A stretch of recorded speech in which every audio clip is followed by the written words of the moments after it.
we basically created BeaconForge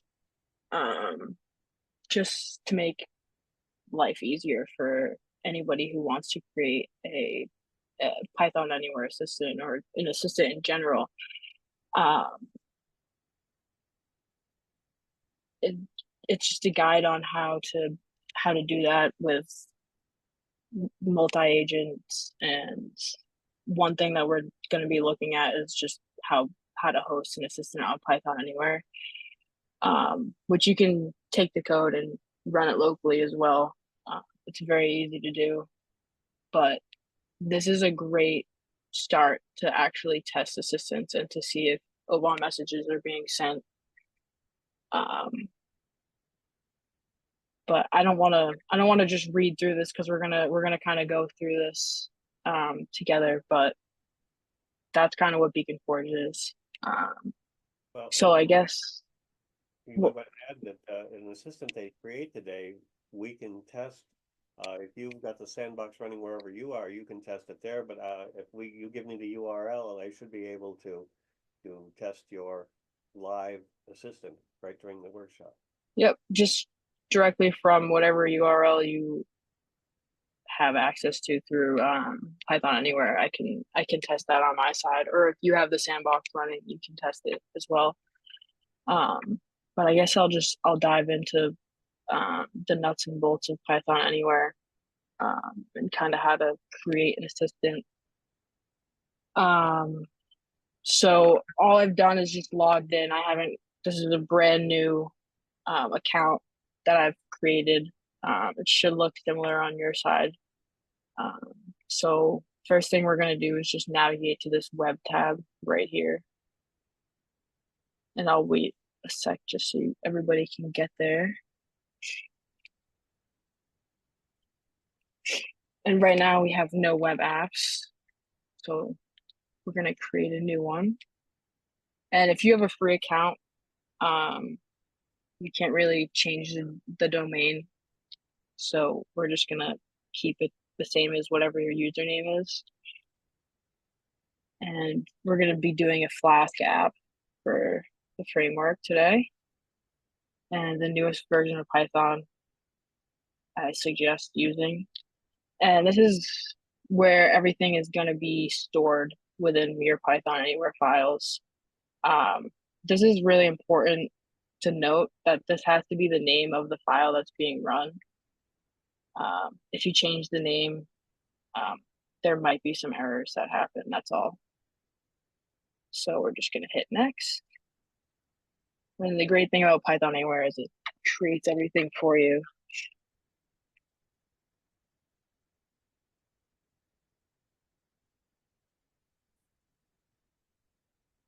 Okay.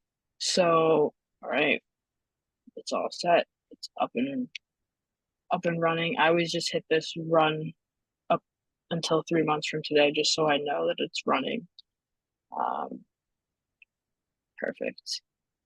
So from there, we're gonna just open the files in a new window. And it has created this My Site under directories, and we're just gonna click into there. And it already created a Flask app. It's a basic hello world. We're gonna overwrite that when we upload all of our files. So to do that, we're in our My Site, and we're gonna just kind of navigate to, if you've downloaded or if you've pulled BeaconForge from the repository on GitHub, then that's going to be what we're going to be using today. And I'm just going to upload each one of these files here. I think five of them, just one by one.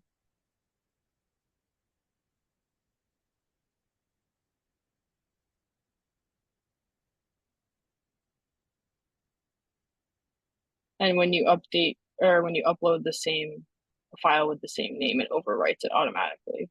So there's no duplicate. Okay, so now that we have all of our files here, we can kind of take a look at each, like what each one of them does. The first one we can start with is this Flask app. It's going to look similar to the one we just saw. It's just grabbing the host and the sender information and passing the actual OBAN message. So that's kind of the basics of that one.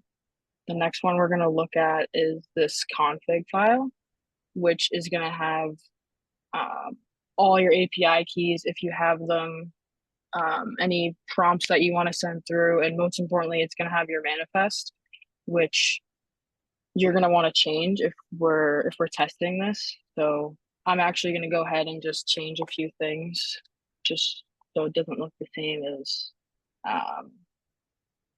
any other assistant that I already have in there. And we're going to change this service endpoint to the one that we created, or the one that was taken from your username. So this should be whatever your username is. And you can check that just by going back to web, and it's shown right here. Leah, do you want to check in with the people and see if anybody needs a minute to catch up? Yeah, anybody have, I was seeing if there was any questions in chat. I don't have the Flask app in my Python Anywhere files.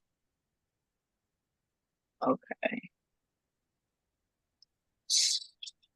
So when we pull the files from BeaconForge, all we're doing is uploading.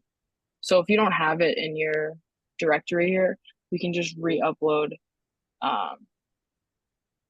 the file that says Flask app under that BeaconForge directory. I don't know if that helps you. When do we have to use the bash script to make sure? Yeah, I'm gonna do that after. I just wanted to show everybody what was in the files. Okay. Before running that. So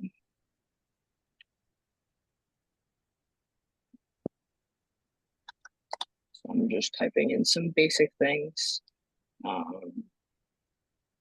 You can do the same.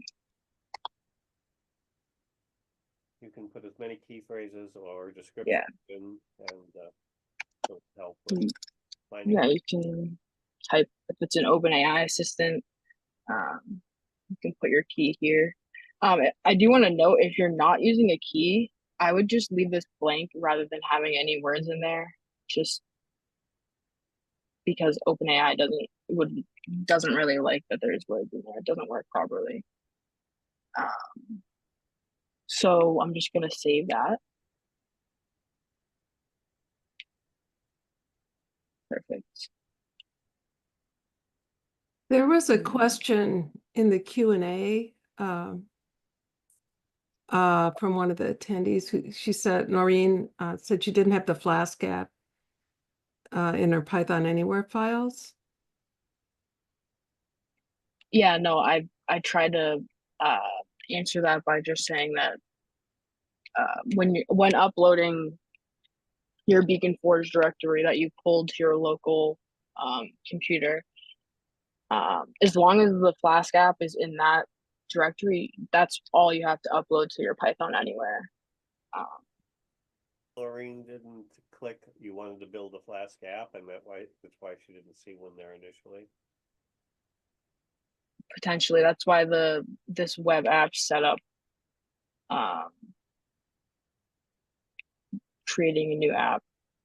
Hold on.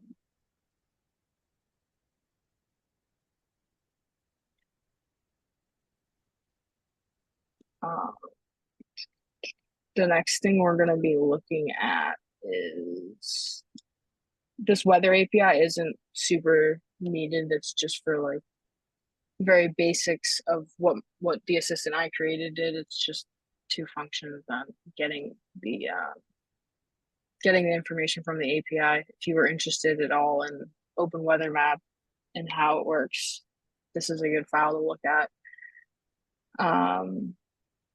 Let's see. this file, intentconcepts.json, is what I like to call just like a keyword finder, or like a basic like word matcher, basic LLM that's not really even an LLM. All I did was create these different names and examples. So what my weather assistant does is it takes the location of a place and basically gives you a weather forecast for the day. And then I ask it to convert the temperature, and this is the key phrases that I'm looking for in order to actually make that happen. So What it does is it looks for any of those phrases and it returns the intent, which is the name of that thing. Convert. correct. Any number Yeah, you say will come back with a fixed intent. correct. Yeah. These are the key phrases that you want to be matching, and this is what the intent is. Okay. So this is assistant.py is the place where everything happens, basically.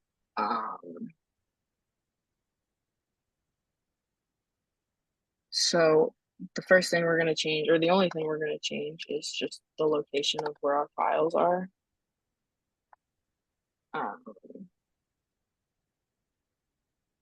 So all we're doing is grabbing our keys, some keys in the manifest from the assistant config, and then some of these functions aren't really needed for you. They're just again the basic weather assistant. This function right here is actually searching for the intent and word matching it. It's taking the file, loading it in, and putting the user's text to actually match it. And this is the basic one for the weather. Very basic. It's just appending the location back to the message. And this function really don't need. This is the OpenAI function that we're going to be using. So I'll go into that in a second, but where everything truly happens is this generate response in line 97. This is the function that's kind of building all of the messages back to send to the user. You don't need to really change much of this unless you want to, like, again, play around with it. So the key things to note are just the event types. That's kind of what we're going to be looking for as an assistant, is what is the event that I'm being given and how do I respond accordingly to that. So basic event, if it has an utterance in the event, this is how it's going to respond. All it's looking at is that value. When we look at the specs with David, that whole mumbo jumbo of parameters and dialogue, all we're taking out is that value. This is just a basic invite. When you hit that bare invite button, this is what's being sent back. You can change this to anything. You can introduce your assistant. This is just being hard coded in. This event type is for the manifest. All we're doing there is, again, sending the manifest, which is the basics of what your assistant is able to do, the capabilities. So when we're actually messaging the assistant back and forth, we're calling it utterance. And this is kind of where we're going to be doing our like word matching or phrase matching. So take the user input. We look for detected intents, if there is any. The first one I wrote here was weather. So if the user asks about the weather and say, I'm located in Boston, so say Boston, it's going to come back and say, weather in Boston is, whatever this response text is. Leah, I just wanted to point out that all the event types, that's the standard. Correct. So you don't change those. No, If you don't want your change. assistant to be interoperable, those are all the events that David went over, the standard events. Yeah, I wouldn't change anything really with I'm gonna show you what you can. I'm gonna show you just a piece of code that I created. But all we're doing here is creating if statements and word matching. So if it doesn't have anything to do with weather or converting the temperature, then I'm generating this OpenAI response if I have an API key. And that's where the next function kind of comes into play. If you have an OpenAI key, we can kind of run through that. But the further you scroll down, the more kind of craziness you'll see. But this is just the building of our actual OVON messaging. You don't really need to change any of this. I wouldn't. This is all kind of what has to be sent in order for the messages to be properly sent, I guess I would say. But yeah, all it's returning is that OVON response, and we're just appending these to each other. So yeah, that is kind of the nuts and bolts of this assistant.py.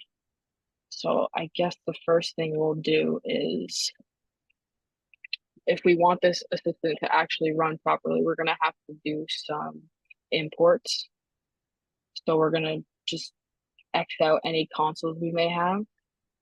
So you just navigate back to your kind of dashboard page and go to consoles.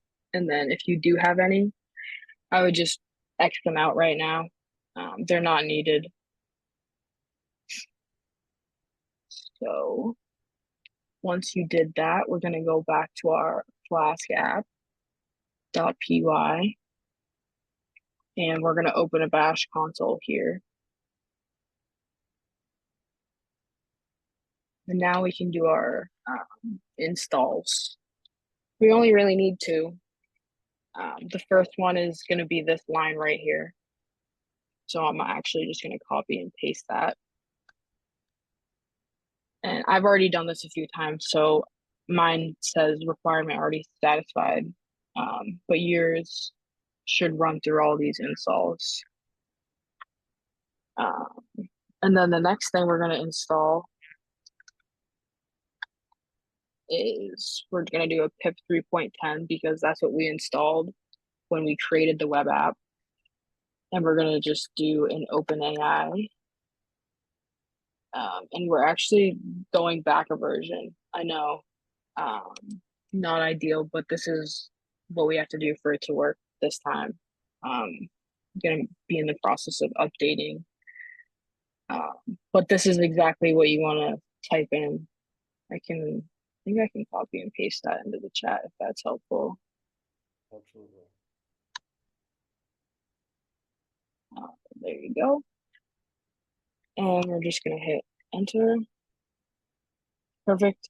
I've already done this, so again, it says it's already satisfied, but yours should run through and install everything. And now we're kind of ready to just test and see that this assistant works. Again, this is my service endpoint, so I'm actually just gonna copy and paste this, or copy this. I'll show you where I'm gonna paste it in a second. Paste it in the chat. Okay, I can paste it in the chat. They don't need it, but if they want, if they have the sandbox, they can see.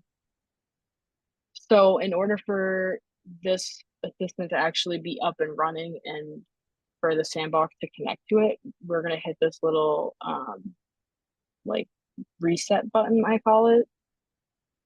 It's right next to the run. Once that does its thing, usually takes 5 seconds. Okay. So I have the sandbox opened right now, which Emmett already showed. nothing seriously new here. But what I am going to show you is we're going to add an existing assistant. And this is going to be the one that I just created. And all I did there was paste that URL that I grabbed for the service endpoint. And we're going to hit load from manifest. Hey, Leah, Yeah. before we get too far ahead, it looks like Noreen has a Okay. error in the Q&A. Okay. Also, I don't think your system loads.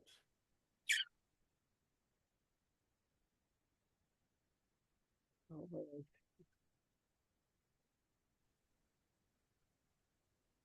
Leah, I saw a typo in your URL in your assistant. Oh.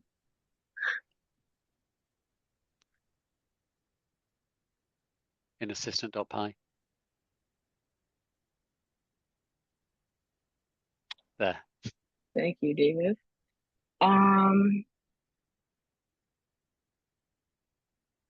This over just not terminating the account. I honestly think it's just because we are going back on a we're kind of going back in an update for OpenAI. We're using a different version.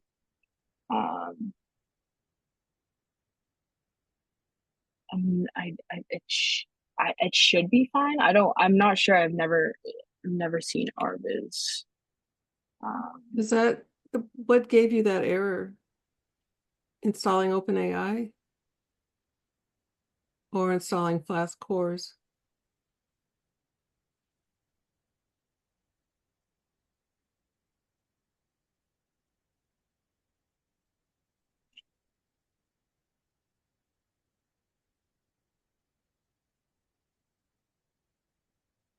Because we installed two things.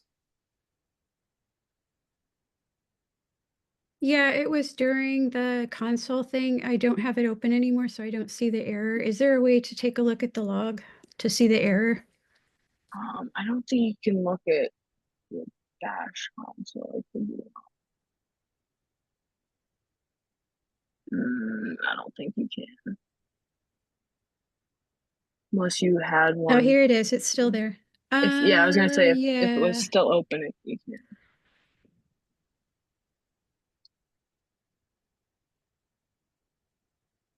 It was still trying to find the line that I typed.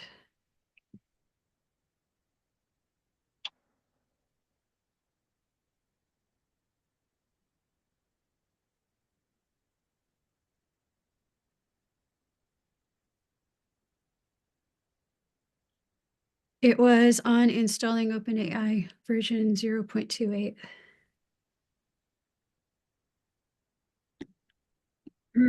It looks like it did a lot of stuff. There's a lot of requirement already satisfied, collecting happy eyeballs, et cetera, et cetera. It got down to downloading typing extensions, installing collected packages. So that is the line right before the error. Okay. But it looks like it successfully installed OpenAI 2.8.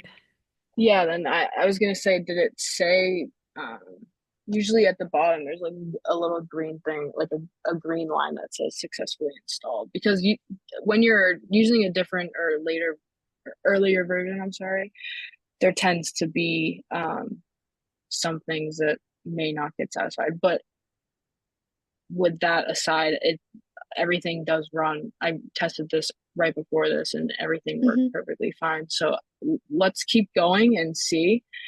But if it remains an issue, then I'll have to look into that. Okay. Okay. So since I had to fix my typo in my path, we're just going to do a restart.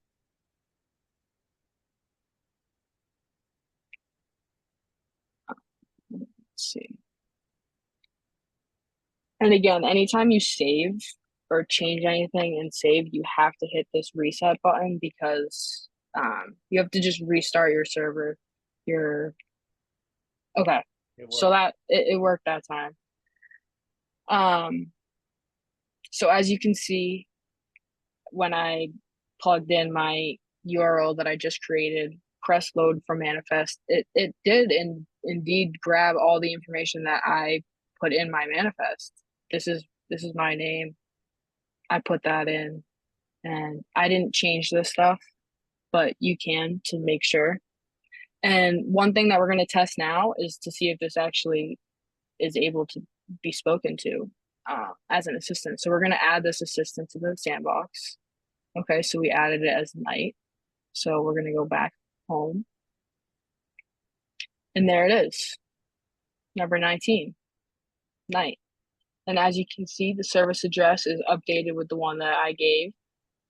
And we can change this to anything we want. I kind of know what the voices sound like, but if you're curious, you can just hit this and play around with whatever browser operating system ones you have. So we're just going to hit update, and we're going to do a bear invite to see if this worked. And there we go. And I don't think you can hear it on your side of things, but I can hear it, and it worked great for now. So if I ask about the weather,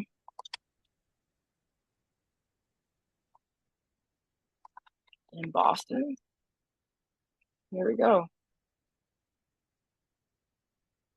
And what if we want to convert the temperature? Can you convert the temperature? There we go. So now we know that this assistant's working now. Try to just continue with creating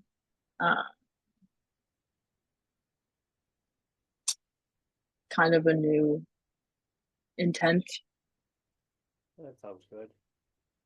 Okay, so if we want to create a new kind of keyword matching for our assistant to be a little specific, I just created something very basic. Thanks for the idea, David, but it's going to be about planets. So I'm just going to actually copy this over.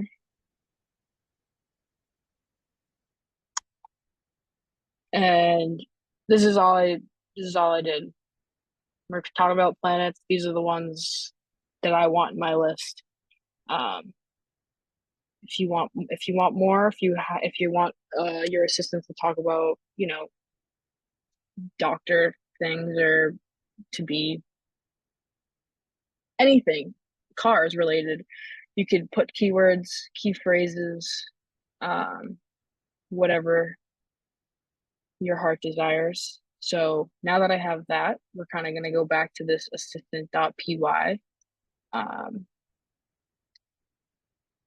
and we're going to navigate to generate response. And within that function, we're going to look for utterance, because that's kind of what we're going to be responding to. And we see this here, this if statement, that has to do with one thing. This has to do with another. So I'm going to actually just jump down here and create another one. And I already wrote this out. So okay, perfect, Maureen. All right. So I already kind of wrote this out, so I'm just going to copy and paste. I'll explain what I'm doing here.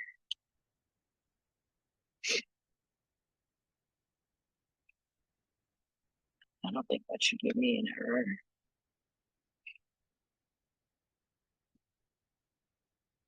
Okay.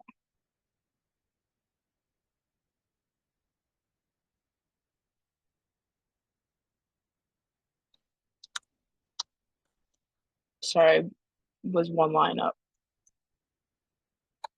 There we go.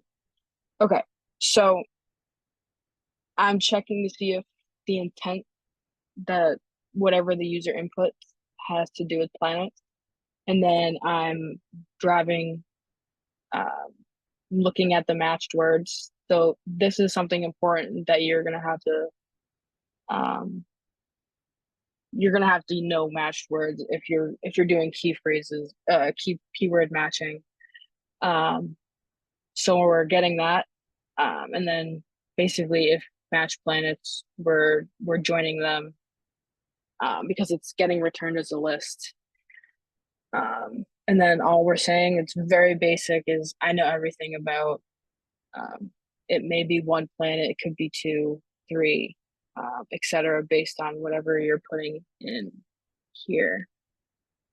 So we can save this. Okay, perfect. And then we can just run. Perfect. And I'm just gonna X out the conversation. And we're gonna go back. Okay. What? Oh, about Earth. And there we go. That's our basic, it's how we do basic word matching for an assistant like this, using basically everything that's already, I know all the everything tools about that are stat. already, all the tools that are given to you within these files. So, Can you just again, I point don't, out, it doesn't, it recognizes what you're saying, but it doesn't actually know anything about Earth. yeah, it doesn't actually know anything about Earth. I myself wrote, I know everything about whatever planet is being, So- planets. It could, again, it could be whatever planet is in that list But here. If you had an API like you have for weather that knew about planets, you could send in the API or Earth and it would come back with something about Earth. You could ask the diameter. Exactly. or- Exactly. That's exactly what I'm doing here, is I'm grabbing the location that's being inputted by the user, and I'm sending that to my weather API file here. And I'm So getting the weather based on the location. you would put your planet information API right there about line 166. Exactly. Right around here. Yeah. And you can even send this information that you get here, if you want to do like word matching, you could send that information even to the OpenAI response and have it be, you know, more specific responses. But OpenAI is kind of does it itself, you know. But yeah, that's kind of the basics of how they get around this file, and like reading it and kind of writing some code to actually test to see if everything works. And I don't know if anybody is here and has a URL that they want to send to if it works. But yeah, that's kind of the end of my spiel. If anybody has anything to add. Should we show the, if you just want to use OpenAI, isn't there another method? Yeah, if Yeah. you just want to use OpenAI, it's this function's already set up for you to do so. But Leah, you have to put your key in, otherwise it's not gonna work.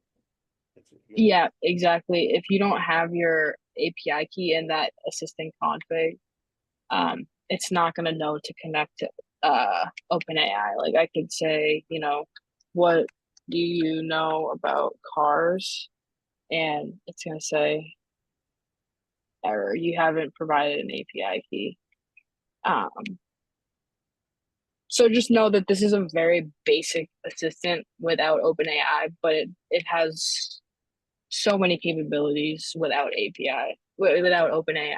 Why don't you put your key in there for a second, and you don't have to publish it or anything, and just, because it's just out there. Yeah, that's fine. I can show you kind of, if you do have a key and you place it in there, you save and reset like always.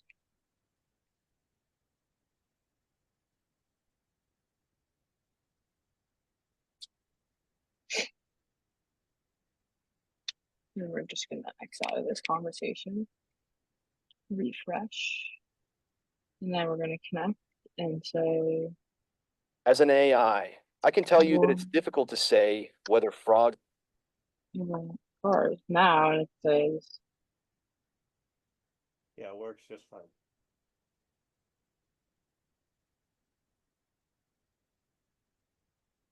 and there we go. Everything works fine. You could go on and talk about planning a trip to Italy, for example. And you can talk about 7 different topics, and you can come back to talking about a car, and it kind of picks up where it left off, because I made sure it saves the history, just so it was easier on the user. So, But also, you might point out where in that manifest file that you had there, that if you can put a prompt, I assume you're using the personal prompt and the Yep. function prompt. If you put in a long prompt that tells what your assistant does, you know, it knows all about golf or it's whatever. If you put that in there, your assistant will then be that expert.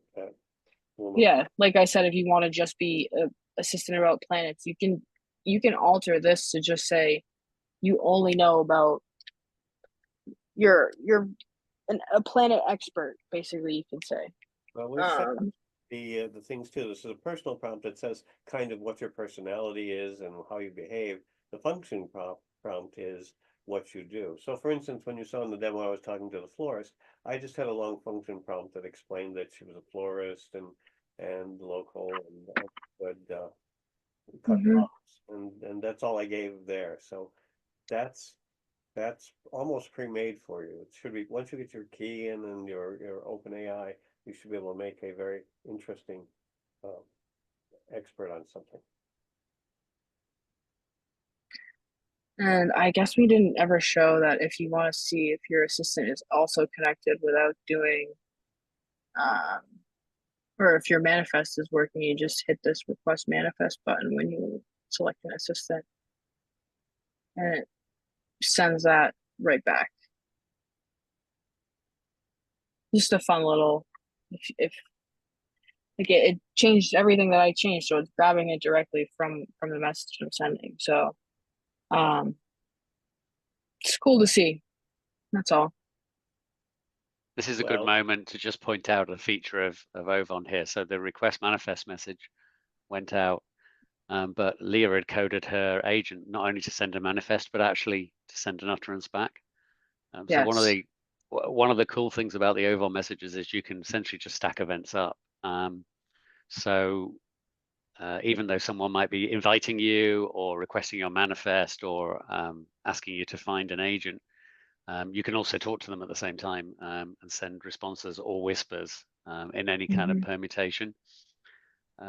So it's the rich combination of these events that allows your agent not only to interact with users, but also the agents can communicate with each other using these messages. So the whole idea is we kind of got this loosely coupled community of agents and users who can talk to each other, send information back and forth. And that's where our expectation is that as people develop these agents that have sort of specialist capabilities, there'll be an emergent, a sort of richer emergent capability as they interact with each other. Well, to expand on what David just said, there's also, if you remember from my demo where I was talking to multiple assistants at the same time, is that you can, in the envelope, you can send utterances that are directed to the florist, for instance, and allow the hardware shop and the baker and whatever to hear them if they want, if it makes sense for the context of what's going on. You might be doing a community goal of a trip or the flight and a hotel and a rental car. And it's as this expands, it becomes more like a team effort with these assistants, and following some simple rules. As you saw, there were very simple rules that we followed for that demo this afternoon, earlier this afternoon. And that's our goal, is to have the simplest approach to making very rich, engaging conversations. I don't know a better way to put it, but it's great. It's a great way to see everything that's going on. Sandbox is super helpful in that. But yeah, that's kind of the end of my spiel.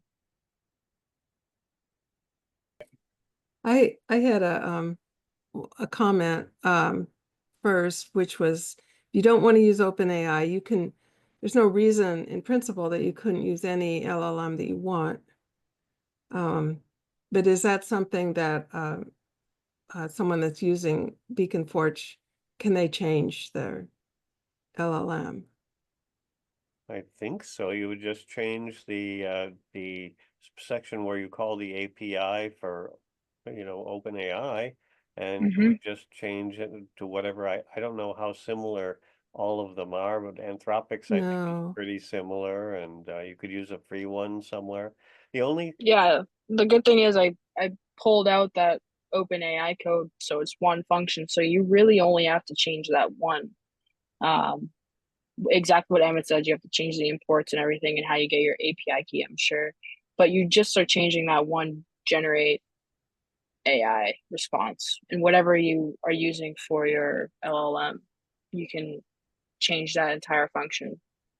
the only thing, having played with some of the free ones and simple ones, is that there might be a latency issue. Some of them are not very fast, and if you're trying to talk to something, you may not know whether it's broken or just slow. So just be aware of that. Yeah, there's so many. You can probably find one that'll do the job for you. Also, if you have a pretty simple application, you can use a smaller model. And here's a suggestion. Since it's that one function that Leah's already written for you and shows what you take in and how you do whatever you do. If you wanted to submit that to BeaconForge, we would provide a library of different AIs that could be called. I don't think you'd have to divulge any of what you're doing with it, but just if you show how to connect to it, that would be great. That would be a welcome contribution. Couple follow-up things I wanted to mention. One is our QR code for the all of our GitHubs. They're all under the Open Voice Interoperability. I'll leave that up for a second. And then some next steps. I hope people will keep developing their assistants, give us feedback, ask us questions, and more importantly, we're developing a list of assistants in one of our repositories. So it's just a bunch of URLs. And if you send a pull request, we can add your assistant to our list. If you want to go further and maybe build your own client instead of the sandbox, that would also be really helpful if we had some feedback about that. And then if you're interested in the specs themselves, we're always looking for colleagues to actually help us define the specs. Okay, so thank you. Okay, I appreciate everyone's attention. And thanks, David and Leah and Emmett and Carly.